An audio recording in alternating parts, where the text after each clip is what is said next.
saya ingin menyikapi terkait dengan wacana gubernur, wali kota, bupati, dan wakil bupati ada tekanan Asosiasi Majelis Rakyat Papua (MRP) Tanah Papua untuk diverifikasi keasliannya begitu. Nah, perlu saya ingin jelaskan bahwa sesungguhnya aturan Asosiasi Majelis Rakyat Papua keharusan bupati dan wakil bupati wajib orang asli Papua adalah aspek politik yang dilindungi oleh Negara Kesatuan Republik Indonesia, bahwa negara kita Negara Kesatuan Republik Indonesia dan kita terdiri dari pulau-pulau sehingga disebut dengan Nusantara.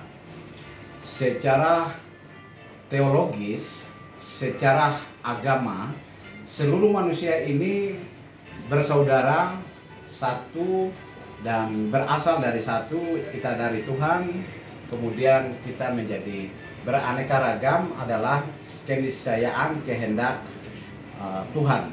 Oleh sebab itu tidak ada diskriminasi, tidak ada unsur sara di situ.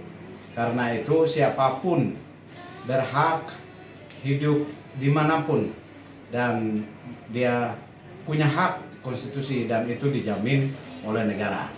Dan juga secara alamiah, nafsu Allah, secara hukum alam, siapapun boleh dimanapun dia bisa menjadi seorang pemimpin, termasuk bupati, wakil bupati. Itu dari aspek teologi. Dari aspek antropologi, bahwa ada fenomena di mana marga di Papua atau diinisiasi, terus kemudian marganya itu dipakaikan marga-marga adat budaya Papua. Itu yang kemudian menjadi tren yang ramai beberapa waktu yang lalu melakukan hal yang sama. Tetapi itu memberikan ruang kepada orang-orang yang di luar dari Papua untuk kemudian mereka ingin menjadi pemimpin di sana karena faktor lama tinggal di sana atau faktor dia menguasai, dan dengan fasilitas uang yang dia miliki itu kemudian dia bisa membeli sekian banyak rekomendasi dari partai politik, lalu orang rame-rame kemudian mencalonkan sebagai wakil atau sebagai bupati. Nah, secara antropologi ini sebenarnya menyalahi kodrat bahwa unsur keaslian orang asli Papua itu tidak demikian. Mungkin secara adat budaya dia sudah menjadi orang Papua, tetapi secara etnis itu dia bukan merupakan orang Papua. Ada apa namanya kejelasan di situ yang harus tidak bisa kita campur baur. Kemudian yang ketiga itu ada aspek hukum.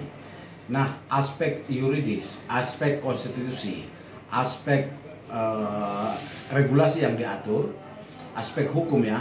Jadi undang-undang yang paling tertinggi itu adalah Undang-Undang Negara Indonesia itu Pancasila dan Undang-Undang 45. Lalu kemudian diatur. Nah, semangat Undang-Undang Otonomi Khusus, kalau kita kembali ke histori, ada keinginan masyarakat Papua yang begitu kuat untuk memisahkan diri dari Negara Kesatuan Republik Indonesia dikarenakan aspek keadilan, aspek kesetaraan, dan lain sebagainya, aspek keunikan dan lain sebagainya. Keinginan ini kemudian dijawab oleh negara, pemerintah pusat kemudian berinisiatif dan bersepakat dengan Presidium Dewan Papua, kemudian sebagai moderasi ya, jalan tengah itu, kemudian diundang-undangkannya Undang-Undang Nomor 21 tahun 2021, kemudian diperbaiki lagi di tahun 2022 kemarin. Itu mengamanatkan yang menjadi kepala daerah harus orang Papua. Jadi kewenangan politik itu diserahkan ke masyarakat Papua. Kemudian ada Undang-Undang Nomor 25 tentang perimbangan keuangan antara pusat dan daerah. Itu juga menjadi kecemburuan selama puluhan tahun. PT Freeport beroperasi di Papua itu, ternyata keuntungannya itu diterima oleh pusat dan Amerika, sementara masyarakat Papua terbelakang masih miskin, dan itu yang terjadi puluhan tahun, sehingga sebagai perjanjian, sebagai jalan tengah moderasi antara Jakarta dan Papua itu, maka Undang-Undang Otonomi Khusus ini menekankan dari ada 6 ya, dari 6 itu yang berjalan ini hanya satu,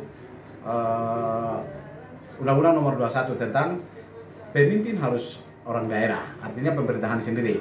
Itu yang kemudian hari ini menjadi wacana rame dan jadi kacau balau, karena ada banyak keinginan saudara-saudara kita yang dari luar Papua juga punya ambisi untuk menjadi pemimpin di sana, karena bagi kita juga bahwa di Papua ini sudah sejak lama menerima kehadiran saudara-saudara kita, tidak saja otonomi khusus, tapi jauh sebelum Negara Kesatuan Republik Indonesia ini sudah ada kehadiran.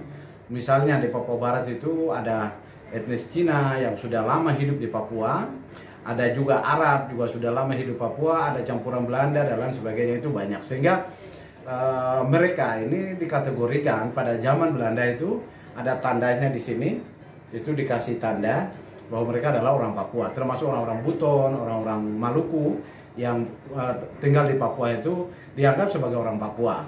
Nah, karena itu mereka termasuk secara adat dan budaya orang Papua, tapi secara etnis bukan Papua. Itu. Nah, mereka punya hak konstitusi yang sama dan mereka bisa dapat menjadi pemimpin di wilayah Papua karena sudah puluhan tahun, bahkan mungkin besar lahir di Papua, sehingga mereka mampu menyerap aspirasi